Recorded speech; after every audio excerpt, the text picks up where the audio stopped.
اللہ نے یہ طریقہ جاری کیا، آسمان سے عذاب کی شکل نہیں آئے گی۔ اب ان کے دشمنوں کے لیے عذاب کی شکل یہ ہے کہ جہاد اور قتال کا راستہ اپنایا جائے۔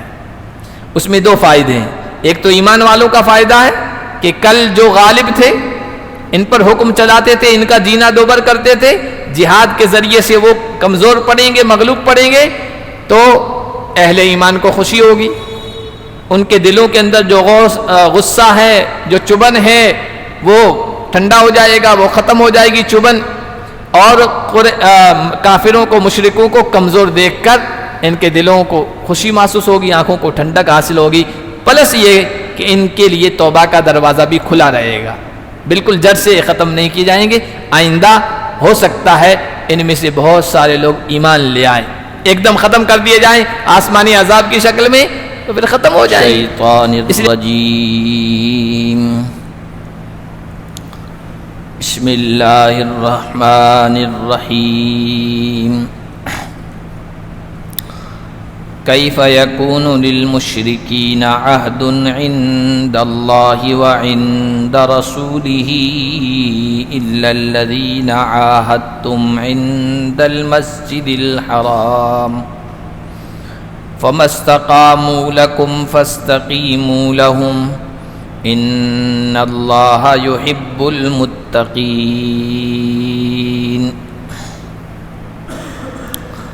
آج کے درس کا آغاز ہم اللہ کے فضل و کرم سے سورہ توبہ کی آیت نمبر 7 سے کر رہے ہیں۔ پچھلے درس میں سورہ توبہ کے آغاز اور اس کی شروعات میں ہم پڑھ چکے ہیں کہ اس میں عہد شکنی کرنے والے مشرک اللہ کے نبی صلی اللہ علیہ وسلم سے جنہوں نے معاہدہ کیا تھا، یا اللہ کے نبی نے جن سے معاہدہ کیا تھا، معاہدہ کی خلاف ورزی کرنے والوں سے اعلان برات تھا، اور پھر ایسے عہد شکنوں، عہد و پیمان کا لحاظ نہ کرنے والوں کے بارے میں حکم تھا کہ ایسے لوگ جہاں کہیں بھی ملیں ان کو پکڑو اور جکڑو۔ آج جو آیت پڑھی گئی اس میں اللہ تعالیٰ نے فرمایا کہ مشرکوں کے لیے اللہ اور اس کے رسول کے یہاں عہد و پیمان کیسے ہو سکتا ہے، یعنی اب ان کی کوئی روح رعایت نہیں، اللہ کے نبی صلی اللہ علیہ وسلم سے کیے ہوئے معاہدے کی انہوں نے خلاف ورزی کر دی، اس کا کوئی لحاظ نہیں کیا، تو اب ہم بھی لحاظ نہیں کریں گے، مسلمان بھی لحاظ نہیں کریں گے۔ الا الذین عاہدتم عند المسجد الحرام، لیکن دیکھیے سارے مشرک برابر نہیں۔ اسلام عدل کا، انصاف کا، حق کی بات کو اختیار کرنے کا حکم دیتا ہے، تو مشرک جو تھے معاہدے کی خلاف ورزی کرنے والے سب نہیں تھے، اگرچہ معاہدے کا لحاظ کرنے والے معدود چند تھے، انگلیوں پر گنے چنے جانے والے تھے، اکثر تو خلاف تھے، اللہ کے نبی سے کیے ہوئے معاہدے کی خلاف ورزی انہوں نے کی تھی اور مسلمانوں کو نقصان کے در پہ تھے، لیکن چند لوگ بھی اگر اچھے تھے نا، تو ایسا نہیں کہ وہ بھی لا اعتبار ہیں۔ قرآن یہ نہیں سکھاتا مسلمانوں کو، اسلام یہ نہیں سکھاتا ہے، اگر اچھے لوگ ہیں تو ان کی اچھائی کا بھی لحاظ کرنا چاہیے، اس لیے فرمایا الا الذین عاہدتم عند المسجد الحرام، سوائے ان کے جنہوں نے مسجد حرام کے پاس تم سے معاہدہ کیا اور ابھی تک اس معاہدے پر وہ کاربند ہیں، پورے اترے ہوئے ہیں، خلاف ورزی نہیں کی ہے، تو قرآن کہتا فَمَسْتَقَامُوا لَكُمْ فَاسْتَقِيمُوا لَهُمْ، جب تک وہ تمہارے لیے پابند رہیں، اس معاہدے کا لحاظ کرتے رہیں، تو تم بھی ان کے لیے صحیح رہو، درست رہو اور ان سے کیے ہوئے معاہدے کا پاس و لحاظ کرو۔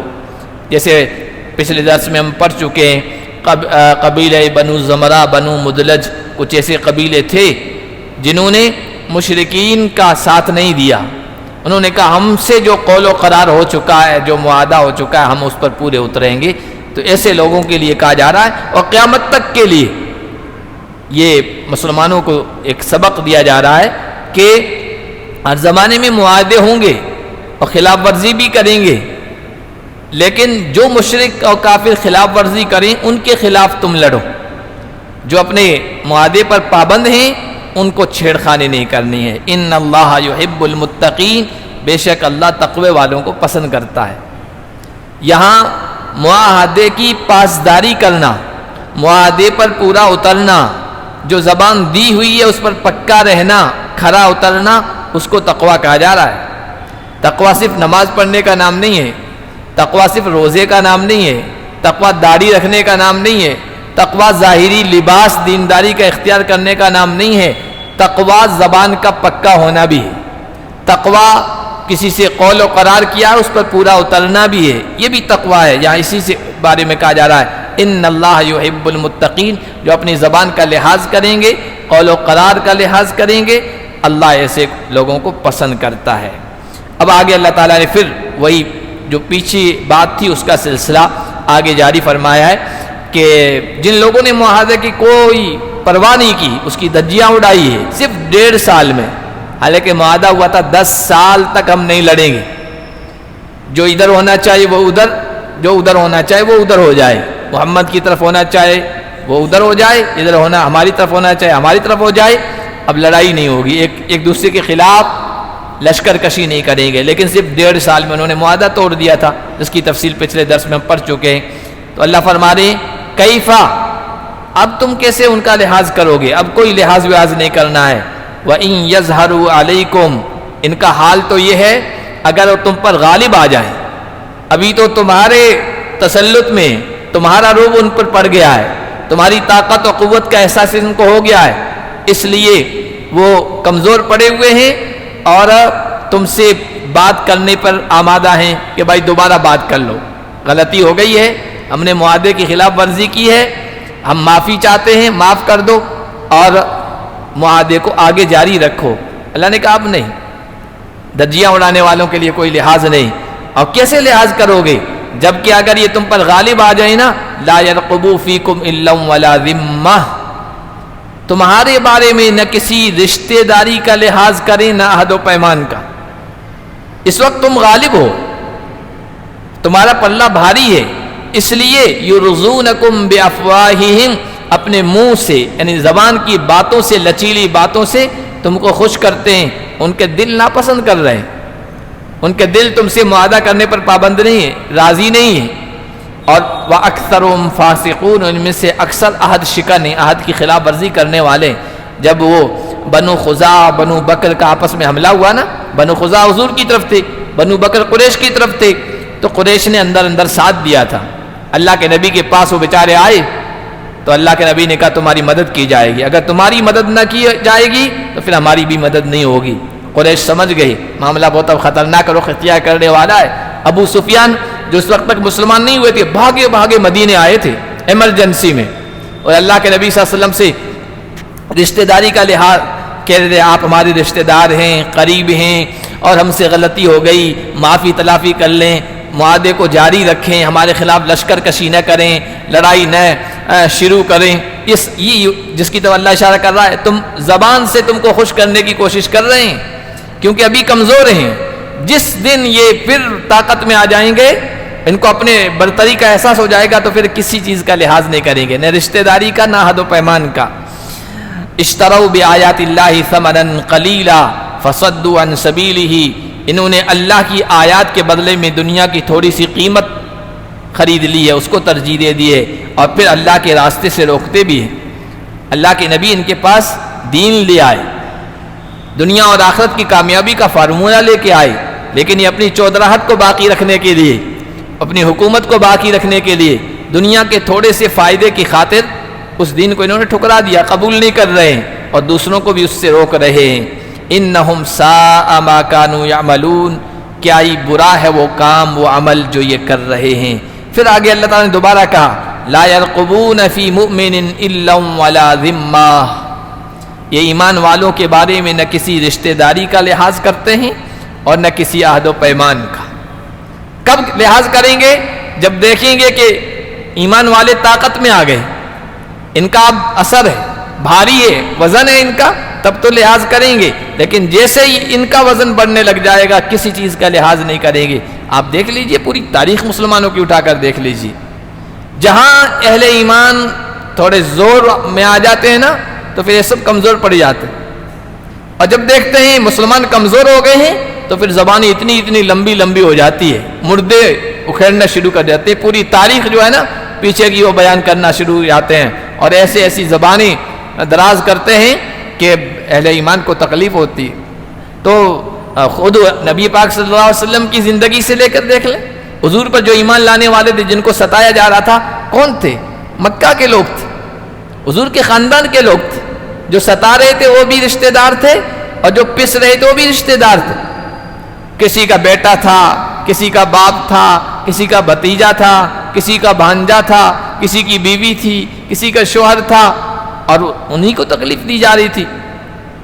تو کہا کہ یہ اگر تم پر غالب آ جائیں تو نہ کسی رشتے کا لحاظ کریں گے اور نہ کسی عہد و پیمان کا، وَأُولَئِكَ هُمُ الْمُعْتَدُونَ، اور یہ لوگ حد سے گزرنے والے ہیں۔ جو حد سے گزرنے والا ہوتا ہے وہ کسی چیز کی پرواہ نہیں کرتا ہے۔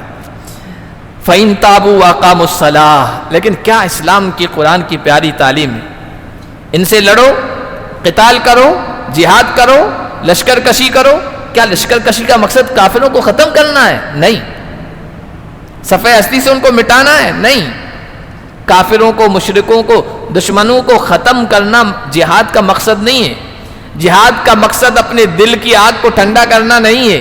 جہاد کا مقصد کوئی زمین کا ٹکڑا، ملک گیری حاصل کرنا نہیں ہے، ملک حاصل کرنا نہیں ہے۔ جہاد کا مقصد تو بہت اعلیٰ ہے۔ جہاد کا مقصد ہے فتنہ جو ہے نا، روڑا جو ہے وہ راستے سے ہٹ جائے، فتنہ جو ہے وہ ٹھنڈا پڑ جائے، اور اسلام کی طرف آنے میں جو روڑا بنے ہوئے ہیں، رکاوٹ بنے ہوئے ہیں نا، وہ ہٹ جائیں، وہ کمزور پڑ جائیں تو لوگ اسلام کی طرف آئیں گے، اور کمزور پڑیں گے تو پھر ان کو بھی اسلام کی طرف توفیق آنے کی توفیق ملے گی، اور اگر آ جائیں تو پھر جہاد نہیں، ان سے لڑنا نہیں ہے۔ فَإِن تَابُوا وَأَقَامُوا الصَّلَاةَ، اگر وہ توبہ کر لیں اپنے غلط عقیدے سے، غلط سوچ سے، غلط کوششوں سے، اور نماز قائم کریں، ایمان لے آئیں، توبہ کی علامت و نشانی کیا ہوگی کہ اقاموا الصلاۃ وآتوا الزکاۃ۔ دو کام اہم بتائے، دو نشانیاں، ایک تو نماز پڑھنے لگ جائیں، نماز قائم کرنے لگ جائیں، اور دوسرا کا زکوٰۃ دینے لگ جائیں، اللہ کی راہ میں خرچ کرنے لگ جائیں۔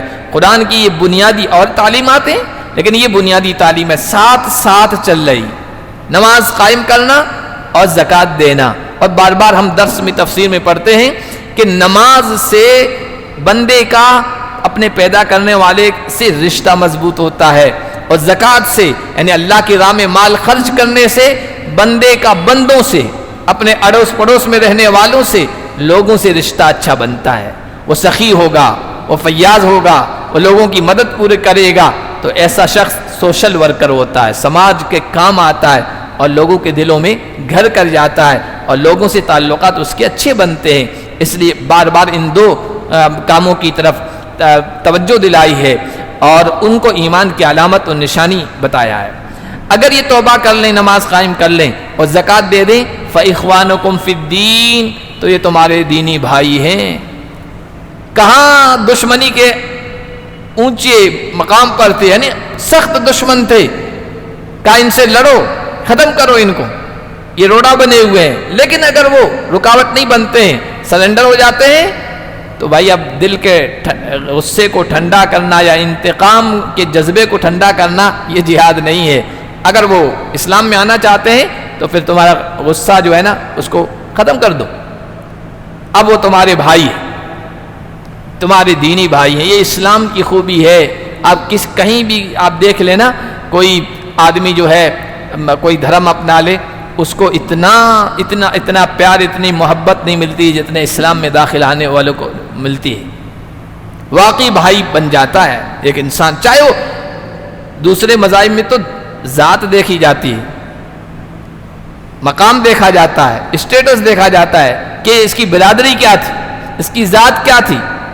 اگر نیچی ذات کا ہے اپنے برابر نہیں سمجھتے ہیں، اسلام میں آنے کے بعد کوئی نہیں دیکھتا ہے ذات پات برادری رنگ نسل، وہ ہمارا ایمانی بھائی ہے. فَإِخْوَانُكُمْ فِي الدِّينِ. کتنے سارے واقعات ہیں نیچی سمجھے جانے والے، نیچ سمجھے جانے والے، شدر سمجھے جانے والے ایمان لے آئے. بڑے بڑے سید زادوں نے اپنی بیٹیاں پیش کیے نکاح میں. اپنا مشہور واقعہ آپ نے اگر پڑھا ہو سنا ہو، جب یہ جو ہمارا قانون لکھنے والے تھے بھیم راؤ امبیڈکر، ڈاکٹر بھیم راؤ امبیڈکر، ان کے چرچا چلی تھی کہ یہ کوئی دھرم اپنانے والے، ہندو مذہب کو چھوڑ کر کوئی اور دھرم اپنانے والے ہیں. یہ انہوں نے باقاعدہ اعلان کیا تھا، اور ہم اپنے متبین و پیروکاروں کے ساتھ ہم جائیں گے، اکیلے نہیں جائیں گے، دھرم پریورتن اکیلے نہیں کریں گے. کھلبلی مچ گئی تھی، اس لیے کہ زیادہ تعداد تو انہی لوگوں کی ہے، ایس سی ایس ٹی کے لوگوں کی ہے. تو رجحان یہ ہو گیا تھا کہ اسلام قبول کریں گے.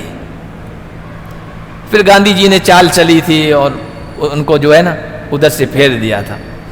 اس وقت حضرت مولانا علی میاں رحمۃ اللہ علیہ، حضرت مولانا علی میاں رحمۃ اللہ کا 1999 میں انتقال ہوا ہے، ندوۃ العلماء کے اور ہندوستان کے بڑے ذمہ داروں میں سے تھے. ان کے ایک استاذ تھے، عرب تھے، جو یہاں بھوپال میں آ کر رہنے لگ گئے تھے. ان کے استاذ نے ان کو بھیجا ڈاکٹر امبیڈکر کے پاس، جاؤ بمبئی میں ملاقات کرو اور ان کو اسلام کی طرف رغبت دو، شوق دلاؤ، اور ان سے کہو کہ اسلام میں آنے کے بعد اگر کوئی شادی واشدی کا مسئلہ آئے گا نا تو میں دینے کے لیے تیار ہوں اپنی بیٹیاں. عرب آدمی ہے تو یہ اسلام کی وجہ سے جو رشتہ ہوتا ہے وہ سب سے مضبوط ہوتا ہے. آج بھی بہت سارے لوگ ہیں نیچی ذات کے تھے، اسلام قبول کیا، ہمارے برابر آ کے بیٹھتے ہیں، کھڑے ہوتے ہیں. کوئی ہمیں ایسا محسوس نہیں ہوتا ہے کہ ہمارے برابر کا نہیں ہے، ہمارے پاس آ کے کیسے بیٹھ گیا، ہمارے ساتھ کیسا کھانا کھا رہا. یہاں بھی آپ کے شہر میں اسلام قبول کرنے والے ایسے لوگ ہیں جو صفائی کرنے والے تھے، گندگی اٹھانے والے تھے، ان خاندانوں سے آئے. آج وہ ہمارے آنکھوں کا تارا ہیں، برابر بیٹھتے ہیں، برابر بات کرتے ہیں، برابر آ کے صف میں کھڑے ہوتے ہیں. کوئی ہند بھاونا نہیں اس کو کمی محسوس کرے ہم نہیں. بہت سارے ایسے ہیں، آپ لوگ بھی جانتے ہوں گے. تو یہ ہے فَإِخْوَانُكُمْ فِي الدِّينِ، تمہارے پھر دینی بھائی ہیں وہ برابر کے ہو جاتے ہیں. وَنُفَصِّلُ الْآيَاتِ لِقَوْمٍ يَعْلَمُونَ. بہرحال وہ ڈاکٹر امبیڈکر کی بھی بات کر رہا تھا تو پھر گاندھی جی نے کچھ ایسا نسخہ پڑھایا کہ اسلام کی طرف نہیں آ سکے وہ، کیونکہ اس کا بہت اثر پڑتا. آج بھی کوئی بدھ دھرم اختیار کر لیتا ہے، کوئی جینی اختیار کر لیتا ہے، کوئی سکھ بن جاتا ہے، کوئی دوسرا بن جاتا ہے نا، کسی کو کوئی تکلیف نہیں ہوتی ہے. لیکن اسلام قبول کر لے تو پھر زمین و آسمان ایک کر دیتے ہیں.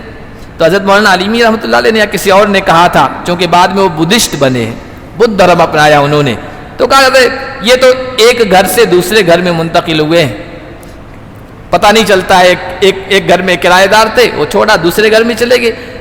ایک محلہ چھوڑ کر دوسرے محلے میں جاتا ہے یا ایک شہر چھوڑ کر انسان دوسرے شہر میں جاتا ہے تو پتہ بھی چلتا ہے. آج آپ دیکھ لیے ان کی بڑی تعداد بدھسٹ ہے، لیکن پتہ نہیں چلتا ہے کہ ہندو دھرم سے علاوہ ان کا کوئی مذہب ہے، کوئی فرق نہیں پڑتا ہے. اتنی بڑی تعداد اگر اسلام میں آ جاتی ہے ان کے پیچھے تو پھر پوری دنیا ہی بدل جاتی، نقشہ ہی بدل جاتا. وَإِن نَكَثُوا أَيْمَانَهُم مِّن بَعْدِ عَهْدِهِمْ وَطَعَنُوا فِي دِينِكُمْ فَقَاتِلُوا أَئِمَّةَ الْكُفْرِ. آگے اللہ نے فرمایا عہد کرنے کے بعد اگر یہ اپنے عہد و پیمان کو، قسموں کو توڑ دیں اور تمہارے دین میں طعن کریں، اعتراض کریں، نکتہ چینی کریں، اسلام کی ہدایات کے بارے میں، اسلام کے مسائل کے بارے میں، اسلام کے احکام کے بارے میں، عقیدے کے بارے میں، نبی صلی اللہ علیہ وسلم کی ذات کے بارے میں، تو پھر فقاتلوا ائمۃ الکفر، کفر کے سرداروں سے لڑو، سروں کو ختم کرو. اس لیے کہ عوام تو اپنے سرداروں کے تابع ہوتی ہے، سرغناؤں کے تابع ہوتی ہے، وہ انہی کے نقش قدم پر چلتی ہے. سردار سرنڈر ہو جائے تو پھر عوام تو پیچھے پیچھے ہوتی ہے. اس لیے کہا کہ جو ان کے بڑے سردار ہیں، سرغنا ہیں، ان کو قتل کرو. انہم لا ایمان لہم، ان کے عہد و پیمان کا، ان کی قسم کا، قول و قرار کا کوئی اعتبار نہیں ہے. لعلہم ینتہون، ان سے لڑنے کا کیوں کہا جا رہا ہے؟ تاکہ یہ باز آ جائیں، اطعان و تشنیع نہ کریں، یا اسلام کے خلاف لشکر کشی نہ کریں، زبان درازی نہ کریں، اس سے باز آ جائے. الا تقاتلون قوما نکثوا ایمانہم وہموا باخراج الرسول وہم بدؤوکم اول مرہ. آگے اللہ نے فرمایا ان سے کیوں نہیں لڑو گے تم، حالانکہ ان کے 3 بڑے جرم ہیں، 3 بڑے جرم ہیں ان کے. سب سے پہلا نکثو ایمانہم، انہوں نے اپنی قسموں کو توڑ دیا. عہد و پیمان جو ہوتا ہے نا، قول و قرار، یہ ایک طرح کی قسم ہوتی ہے، پختہ بات ہوتی ہے. انہوں نے صلح کی، شرائط طے کی، اور شرائط بھی ان کی پسند کی تھی. مسلمانوں کے اعتبار سے تو کمزور تھی، مغلوبہ نہ تھی، لیکن انہوں نے جو شرائطیں طے کی مسلمانوں نے، اللہ کے نبی نے اس کو پسند کیا، اختیار کیا، قبول کیا، اور اس کے بعد بھی 1.5 سال نہیں گزرا تھا انہوں نے اس کی خلاف ورزی کر دی. تو یہ بہت بڑا جرم ہے. ایسے مجرموں کے خلاف کیوں نہیں لڑتے ہو؟ وَهَمُّوا بِإِخْرَاجِ الرَّسُولِ، دوسرا انہوں نے رسول کو نکالنے کا ارادہ کیا. اللہ کے نبی صلی اللہ علیہ وسلم مکے میں تھے، تو آپ کو اور آپ کے ماننے والوں کو وطن چھوڑنے پر انہوں نے مجبور کیا. قریش کے ہی لوگ تھے جن کے بارے میں بات کی جا رہی ہے. اللہ کے نبی صلی اللہ علیہ وسلم کے کچھ صحابہ کو جب مدینے میں ٹھکانہ ملا نا، تو اللہ کے نبی نے کہا اب تم جاؤ ایک ایک کر کے، جس طرح کا جیسا موقع ہو اس موقع کو غنیمت سمجھو، مدینے کی طرف روانہ ہو جاؤ. قریش مکہ نے دیکھا کہ ان کو سر چھپانے کا موقع مل گیا ہے، جگہ مل گئی ہے، مکان مل گیا ہے، اب تو یہ ہمارے ہاتھوں سے بھی چلے جائیں گے، پھر وہاں جا کر ایک طاقت بن جائیں گے، سر درد بن جائیں گے ہمیشہ ہمارے لیے. تو سازشیں شروع کر دی. اللہ کے نبی ابھی تک نہیں گئے تھے، اللہ کے نبی کو یہیں پر ختم کرنے کا مشورہ کیا تھا. رات کو اللہ کے نبی صلی اللہ علیہ وسلم کے گھر کا محاصرہ کر لیا، اور 40 ہٹے کٹے نوجوان جمع ہو گئے کہ محمد کا یہیں خاتمہ کر دیں تو وہاں طاقت نہیں بن پائیں گی. لیکن اللہ کو حفاظت کرنی مقصود تھی. کسی نے کہا کہ چراغی را کہ عزت برفروزت، ہر آکس تف زند ریشس بسوزد. اللہ کے نبی تو چراغ تھے، اللہ کا روشن کیا ہوا چراغ تھے. جس چراغ کو اللہ کی مشیت روشن کرتی ہے، اللہ کی ذات روشن کرتی ہے، اس پر اگر کوئی پھونکے گا، پھونکنے کا ارادہ کرے گا تو اس کی خود کی داڑھی جل جائے گی، خود وہ نقصان اٹھائے گا. ایسا ہی ہوا. اللہ کے نبی کو ختم کرنا چاہا، لیکن اللہ کے نبی تو اللہ کی حفاظت نکل گئے. مدینہ پہنچ گئے تو وہاں پر پھر انہوں نے پیچھے سازشیں شروع کر دی. اللہ کے نبی جب وہاں پہنچے ہیں، آپ کے پہنچنے سے پہلے عبداللہ بن ابی جو منافقوں کا سردار بنا ہے نا، اس کی تاج پوشی کی تیاری تھی مدینے میں سردار بنائے جانے کی. لیکن اللہ کے نبی جب وہاں چلے گئے تو وہاں ایمان والوں نے کہا نہیں، اب اللہ کے نبی ہمارے سردار ہیں.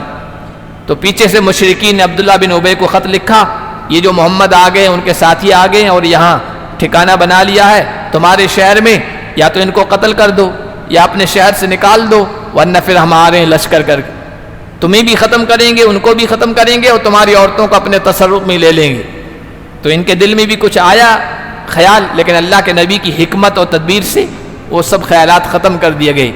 تو اور زیادہ غصے میں آ گئے قریش کے لوگ، آپے سے باہر ہو گئے اور لشکر کشی کی تیاریاں، جنگ کی تیاریاں شروع کر دی. چونکہ کعبے کے متولی تھے، کعبے کے مجاور تھے، پورے عرب پر ان کا اثر تھا، تو عرب کے خاندانوں کو اپنے طرف لیا، اسلام اور مسلمانوں کے خلاف آمادہ کیا. تو چھوٹی چھوٹی ٹکڑیاں ہیں نا، موقع بہ موقع ان خاندانوں کی قبیلوں کی آتی تھی، مدینے میں مسلمانوں پر حملہ کرتی تھی، کبھی چراگاہ پر حملہ کر کے اونٹوں کو ہکا کے لے کے جاتی تھی. پھر وہ موقع آیا کہ قریش مکہ نے پورا قافلہ تیار کیا اور شام بھیجا کہ اس میں جو کچھ سامان بکے گا اور قیمت آئے گی اس سے ہتھیار خریدیں گے اور مدینے کے خلاف، مدینے والوں کے خلاف حملہ کریں گے. اللہ کے نبی کو بھنک لگ گئی تھی، اور پھر اللہ کے نبی نے اس کا پیچھا کیا، اس کے نتیجے میں جنگ بدر پیش آئی تھی. تو اللہ فرما رہے ہیں انہوں نے رسول کو نکالنے کا ارادہ کیا. وَهُمْ بَدَؤُوكُمْ أَوَّلَ مَرَّةٍ، اور تیسرا ان کا جرم کہ پہلے انہوں نے آغاز کیا ہے، چھیڑ خانی انہوں نے شروع کی ہے، لڑائی انہوں نے شروع کی ہے. ایسے جرم ہیں پھر بھی تم ان کے خلاف نہیں لڑو گے. أَتَخْشَوْنَهُمْ، کیا تم ان سے ڈرتے ہو؟ ان کی تعداد زیادہ ہے، کعبے کے متولی ہیں، تو عرب کے اکثر لوگ ان کی طرف ہیں، اس وجہ سے. فَاللَّهُ أَحَقُّ أَن تَخْشَوْهُ، اللہ اس کا زیادہ حقدار ہے کہ اللہ سے ڈرو. اللہ کے ہاں تعداد کی کوئی حیثیت نہیں ہے، جب چاہے گا کم تعداد والوں کو زیادہ تعداد والوں پر غالب کر دے گا. اگر تم سچے مومن ہو تو اللہ زیادہ حقدار ہے کہ تم اس سے ڈرو. آگے فرمایا قاتلوہم یعذبہم اللہ بأیدیکم ویخزیہم وینصرکم علیہم ویشف صدور قوم مؤمنین. ان سے لڑو، جہاد کرو، قتال کرو. اور قتال کی حکمت کیا ہے، مصلحت کیا ہے؟ مصلحت یہ ہے کہ دیکھو پچھلی جو قومی تھی اور پچھلے جو لوگ تھے جب انہوں نے اللہ کے پیغام کو قبول نہیں کیا اور رسولوں کی تکذیب کی اور اہل ایمان کو ستایا تو آسمان سے ان پر عذاب آتا تھا. آسمان سے عذاب آ گیا, صفحہ ہستی سے مٹا دیے گئے, توبہ کا موقع نہیں ملا. آنے والی نسلوں کے لیے عبرت کا سبب بن گئے. ہم سن رہے ہیں قوم عاد قوم سمود کے واقعات, ان پر عذاب آنے کے واقعات. عبرت تو ملتی ہے, آنکھیں تو کھلتی ہے, سبق تو ملتا ہے, لیکن جس قوم پر عذاب آیا ان کے لیے تو توبہ کا آئندہ کے لیے دروازہ بند ہے. پھر یہ کہ ختم کر دیے گئے تو اہل ایمان کو جو خوشی حاصل ہوئی, خود کی جو رسوائی ہوئی, وہ ان کے سامنے اس کے مناظر نہیں آتے. اب امت محمدیہ کے سلسلے میں, اہل ایمان کے سلسلے میں اللہ نے یہ طریقہ جاری کیا, آسمان سے عذاب کی شکل نہیں آئے گی. اب ان کے دشمنوں کے لیے عذاب کی شکل یہ ہے کہ جہاد اور قتال کا راستہ اپنایا جائے. اس میں دو فائدے ہیں.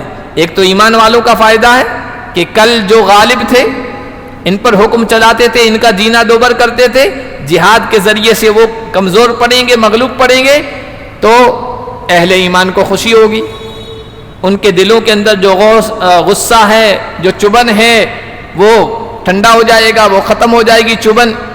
اور کافروں کو, مشرکوں کو کمزور دیکھ کر ان کے دلوں کو خوشی محسوس ہوگی, آنکھوں کو ٹھنڈک حاصل ہوگی.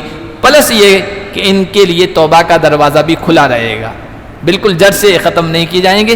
آئندہ ہو سکتا ہے ان میں سے بہت سارے لوگ ایمان لے آئیں, ایک دم ختم کر دیے جائیں آسمانی عذاب کی شکل میں, تو پھر ختم ہو جائیں گے. اس لیے اللہ نے فرمایا ان سے لڑو. یعذبہم اللہ بایدیکم, اللہ ان کو عذاب دے گا تمہارے ہاتھوں سے. اب آسمان سے کوئی بجلی نہیں گرے گی, آسمان سے کوئی عذاب نہیں آئے گا. اب اگر کافروں کو, مشرکوں کو زیر کرنا ہے, کمزور کرنا ہے, تو اس کا واحد راستہ ہے قتال, جہاد.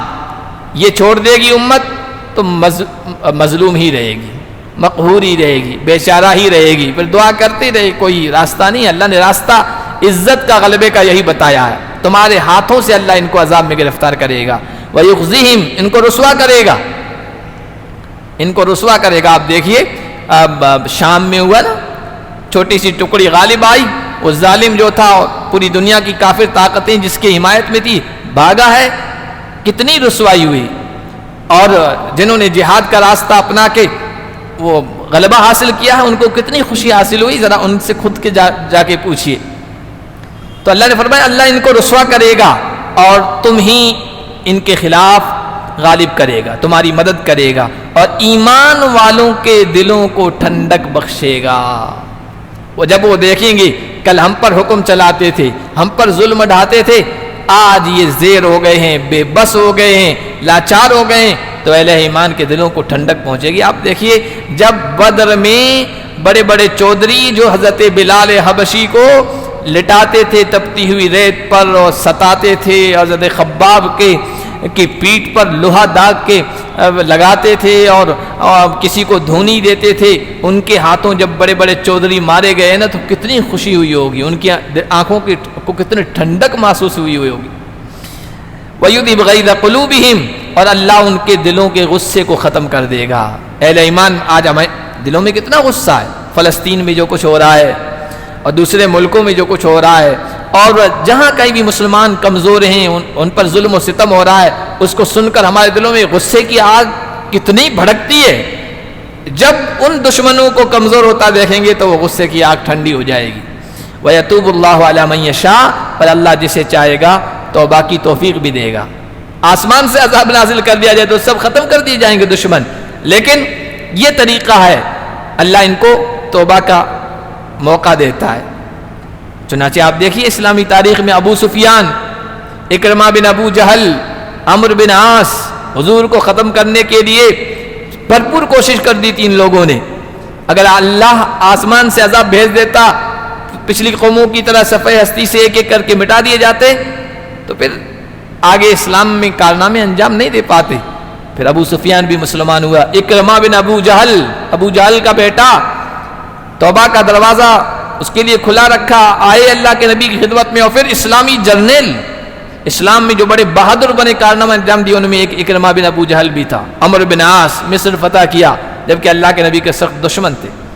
تو اللہ تعالیٰ کہتے ہیں کہ اللہ جسے چاہے گا توبہ کی توفیق دے دے گا، اور اللہ علم والا حکمت والا ہے۔ ام حسبتم ان تترکوا، کیا تم نے یہ خیال رکھا ہے کہ تمہیں یوں ہی چھوڑ دیا جائے گا، تمہارا امتحان نہیں لیا جائے گا؟ امتحان کس طرح لیا جائے گا؟ امتحان اس طور پر لیا جائے گا کہ دوسرے دشمنوں سے لڑنا جن سے کوئی رشتہ داری نہیں ہے آسان ہے، خود کے قریبی رشتہ دار اور خونی رشتہ دار، ان سے جب لڑائی کا موقع آئے گا تب پتہ چلے گا اللہ اور اس کے رسول تمہیں محبوب عزیز ہیں یا رشتہ دار عزیز ہیں۔ وَلَمَّا يَعْلَمِ اللَّهُ الَّذِينَ جَاهَدُوا مِنْكُمْ، ابھی تک اللہ نے جانا نہیں ہے، اللہ تو ہر چیز کو جانتے ہیں، ظاہر و باطن کو جانتے ہیں، تو پھر یہاں کیا مطلب؟ اللہ عمل کے ذریعے سے ابھی ظاہر نہیں کیا، اللہ نے عملی طور پر ظاہر کروا دے گا، لڑائی کا موقع پیدا کر دے گا، تب پتہ چلے گا، دنیا کے سامنے آئے گا کہ کون اللہ کی ذات عزیز ہے، دین عزیز ہے یا رشتہ داری عزیز ہے۔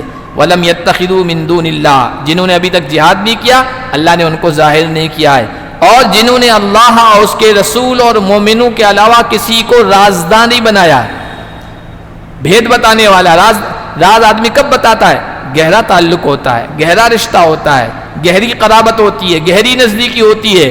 اب اللہ تعالیٰ لڑائی کا موقع پیدا کروائے گا، پھر پتہ چلے گا کہ دوستی عزیز ہے، قرابت داری عزیز ہے، رشتہ داری عزیز ہے یا دین عزیز ہے، اللہ کی ذات عزیز ہے اور رسول اللہ کی محبت عزیز ہے۔ واللہ خبیر بما تعملون، اور جو کچھ تم کر رہے ہو اللہ اس سے باخبر ہے، اور اسی کے مطابق جزا اور سزا وہ طے کرے گا اللہ تعالیٰ۔ اللہ پاک ہم سب کو دین کی، رسول اللہ کی، اللہ کی ذات کی محبت کو ہر معاملے میں ترجیح دینے کی توفیق عطا فرمائے۔